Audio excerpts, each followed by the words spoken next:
New for 2025, Taylor has brought back to their lineup a selection of Grand Auditorium size 12 strings. We're going to check them out, so stick around.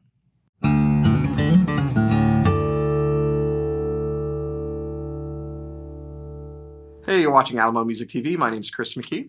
And I'm Cooper Freak on a Leash Greenberg. That's what we call him on his days off. We're here in Alamo Music in San Antonio, Texas. You can find us online at alamomusic.com. If you're new to the channel, make sure you subscribe, turn on notifications, like our videos. If you want to support the channel, you can visit our spring store link below for custom swag and check out our podcast, the Fretboard Confessional. So today, we've got a trio of guitars we want to show you. They're new for 2025 from Taylor. And it's a return to something Taylor did before.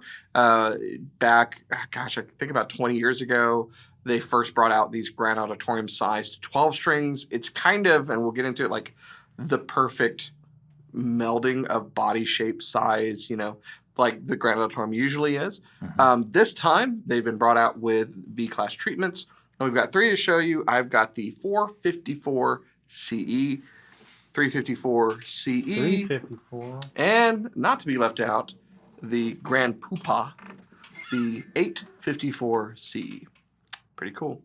So, Grand Auditorium size, You've got the changes with the Grand Auditorium always makes it an extremely versatile guitar. So you kind of does everything very, very well. Applying that to a 12-string, I think, works. Up to this point, the two alternatives, well, technically there's now three with the Legacy Collection, right? So you've had Grand Concert, 12-fret, 12 strings. Those have been very popular. If you need something smaller, you get the shorter scale. So they're an extremely comfortable 12-string. On the other end of the spectrum has been the Grand Orchestra 12 strings. And I think we've still got a few of like the limited 858. Yeah. And then with the Legacy Collection, there is the Retro 855 CE that's available. The old jumbo. So 12 strings are usually very, very big guitars. Taylor's been a little bit different in offering the Grand Concerts.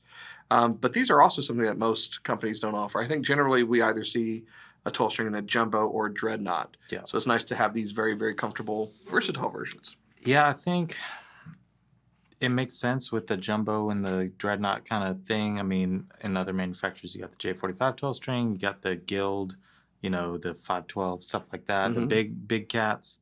And then you got like a HD 1228, big guitars. And I think it's intuitive because it's like you got all this tension, you got all this big kind of sound. But why people have fallen in love with the, 362, 352, 552, 652, all these kind of nice Grand Concert small ones is it doesn't have to be this huge thing. It's by far way more comfortable to play. And you also get this kind of sweet, almost like, it's already chimey because of the 12-string, but with the smaller body size, we talk about Grand Concerts, responding to a light touch, you can do a lot more with those. So I think they're great, but I also think this is a perfect in-between because you still get the comfort, but you do have a little bit more of that body volume and kind of, stuff to work with there. Yeah, because it's still not a huge guitar.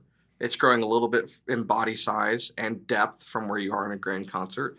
It's got a longer scale length, so it's adding a little bit more tension than where you had, so that's going to help with the volume. And it's a 14-fret neck, so if you are inclined to play up on a 12-string, you have more room to do so. And, it's just, they're killer guitars. This is a great combination. It's very much like the 854, which we'll get into, but 454 is your classic combination of spruce and rosewood with your crisp white binding. From the 400 series, you've got your abalone rosette, the, what is that, Venetian? Finial and Ferb inlay going up the ebony fingerboard. And then you've got your nice tuners. I mean, it's just a great guitar and a good value. I will also say we did get the natural top version, but that does come in the tobacco sunburst, which you'd probably see more often on a 400 series at this point, but ain't nothing wrong with the natty top. I like the natty top. I like the natty top too. Right. And then you've got the 354. The 354. By the way, quick breakdown on model number if you're not familiar with Taylor's model numbers. So the first number is obviously the series, but when we get into 1s or 2s or 5s or 6s, it determines the top and the strings. So when you have a soft top like spruce or cedar, it's going to be a 1, but if you double the strings, it's a 5. The 6, like you talked about the 362, Mm-hmm. that's a 12 string with a hardwood top. So hopefully that helps you kind of figure that out. Final numbers, the body shape, and then cutaway electronics. 1 goes with 5, 2 goes with 6. My dream guitar, Grand Symphony 600 series, all maple, hardwood top. No pickup, no cutaway. Yeah, Put it together. Y'all figure it out. Yeah. So actually, we got the 354 here before we get into the 854. Much like a 314 CE standard, Sitka spruce top, gloss, satin sapele back and sides, black binding. What is that? Gemstone. Gemstone. Not Not little buttons. Not little buttons. Reflected up on the headstock as well. And I like the tiger stripe pickguard. Tiger stripe pickguard. That's more or less newer thing in the 300 series. You know, I think that was what last year they did that. There's, as of right now, there's no 354 and 454 studio. We're working off of the standard models, but I will say these are all, one of the things about a 12 string is it's got to be balanced right, because a lot of double the hardware on the headstock, you could neck dive. This one feels really balanced, but I will also say noticeably of the 3, this one was really nice and light, and I appreciate that. Less dense wood compared to rosewood, for sure. Now we get to the pretty one. Mac Daddy over here got the 854. Exactly like the rest. This is an 814, but a 12 string. No Builder's Edition, no anything like that. This is a standard 814. Sitka spruce top. 854. Yeah, but like, you know what I'm saying. You get the vibe. All right. It's an 814 with twice as many strings. Exactly. There you go. But you got the radius armrest, Sitka spruce top, maple binding, rosewood back and sides, and wood pick guard, a little more abalone. Element. We're killing it with the inlays. We got them. There you go. Yeah, and this one obviously is appointed a little bit fancier than the others. The most... I like the smoky nickel. Yeah, that's the good stuff. The thing that surprised me the most is that, in my mind, these should sound exactly the same. They did not sound the same to me. I can think of a number of reasons that might be the case. You know, that technically has slightly less of a top to it. Yeah. Because of the radius armrest, but not by much. I mean, it's a little bit different. You know, we do know that Taylor grades their wood by series, and so the 800 series is going to be a higher grain of rosewood. I mean, if you compare the backs of these, they're different. And the tops are going to be, it's going to be a higher grade of spruce on that versus looks this. different than that. It does, yeah. Interesting that they would sound different, which we'll get to in a little bit. One of the things too to point out, since these are V class, and we saw this initially with I think the Grand Concert versions, but 6 bridge pins to anchor 2 strings in. It's cool, but it's also a bit of a necessity because of the bracing kind of coming in right alongside there. There wouldn't be enough real estate otherwise. The other thing that I point out a lot of time with Taylor's 12 strings that I don't think gets enough praise. 12 strings typically are compensated. In this case, Taylor has compensated for each string, your traditional string and your octave string, but they also compensate for height, and that's not often done. What that means is that your octave string on a lot of 12 strings is going to sit a little lower because the diameter is smaller, and Taylor compensates for that so that when you look across the strings, they are all at the same level. And not only does that help with playability, I've occasionally capoed, and I find that that helps a lot. And these are, I mean, arguably, I think we're probably in agreement, the best playing 12 strings. Yeah, I think that can be applied to Taylor as a whole, just because it's not the easiest guitar to play in the world. Right. Is the nut width on this, is this 7/8? It's 1 7/8, yeah. So your nut width is going to naturally be a little bit wider. You got less kind of room to find exactly where you are, and you need kind of everything that the manufacturer can throw at you to make this an easier playing experience. Especially if you're just playing cowboy chords, that's one thing. But if you do want to do some Stevie Ray, some leads on there, it's nice having their neck is always going to be the most, comfortable. When there's so much tension on a 12-string guitar. So traditionally, if you look at like an X-braced 12-string from any manufacturer, if that company would make the same guitar 6-string with scalloped bracing, you don't usually on a 12-string guitar because the amount of tension you have to address the tension, and if your bracing is too weak, the guitar is going to suffer from it.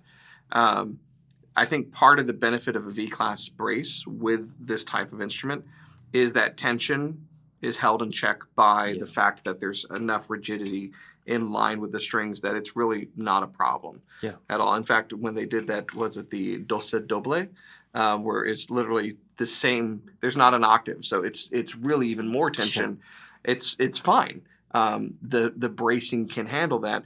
And so that, coupled with the angling of the neck that can be dialed in and the compensation across the strings, gives you the low action and uniformity. The tuning's like ideal for a 12-string too.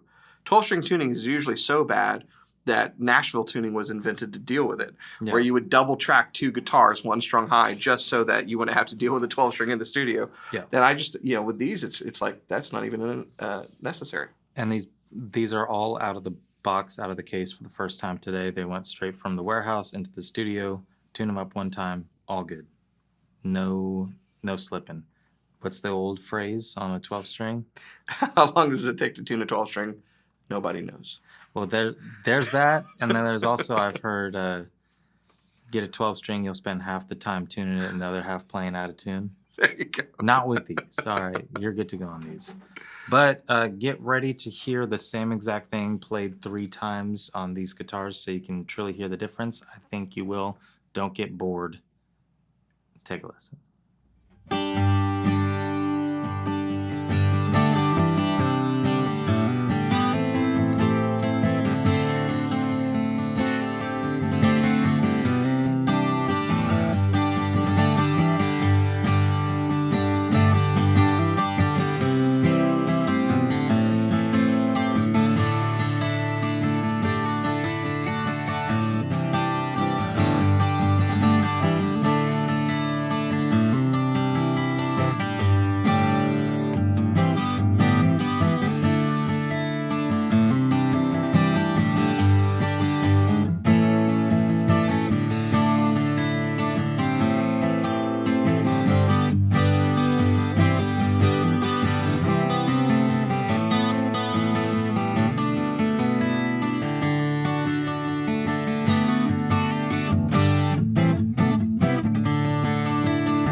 All right, so there you have it. 3 new models from Taylor join an already impressive lineup of some of the best playing 12 strings that are available today.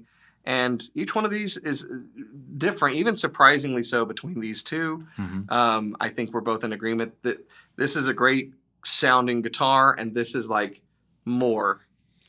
Would that be a good assessment? Yeah, I really hope that came across in the demo, because it's not just me and him being like, oh, the 454 is good, but the 854, just because it's a little fancier. It was a noticeably different sound. To the point that we're kind of like, huh, I'm surprised it sounds that much different. And you really like that 354. I love the 354. I think if just in terms of the sound and what I would, you got to think of a 12 string. Very rarely is it somebody's main guitar. Mm-hmm. It's a Swiss Army knife piece. It's a piece in the tool bag, and I think this one has a little bit more of that mahogany warmth, even though it's Sapele, but it's, you know, it's got the warmth, the mid-range. I think, and it's dry. It's super dry. Yeah. I think it's a really nice sound.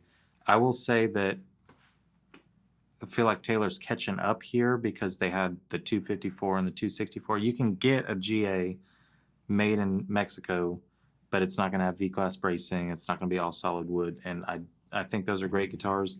We haven't really done a ton with those on our channel, but they've been popular, and I think they're cool, because prior to that it was, you know, 150 CE, and you know, you don't have a ton of options. So I think it's nice to have more 12-string options. I think these are in price points that make sense. This one is what, $25.99? Yeah, something like that. Check our website for the latest pricing. There's small steps in between these, but I do think the 854. This one jumps. It jumps, but it also definitely sounds like and it's amazing. There's some things like you and I think we've agreed we're partial to wood bindings. Yeah. I kind of like a binding that's the same material as the guitar. If I have a preference, this looks really nice. It is comfortable.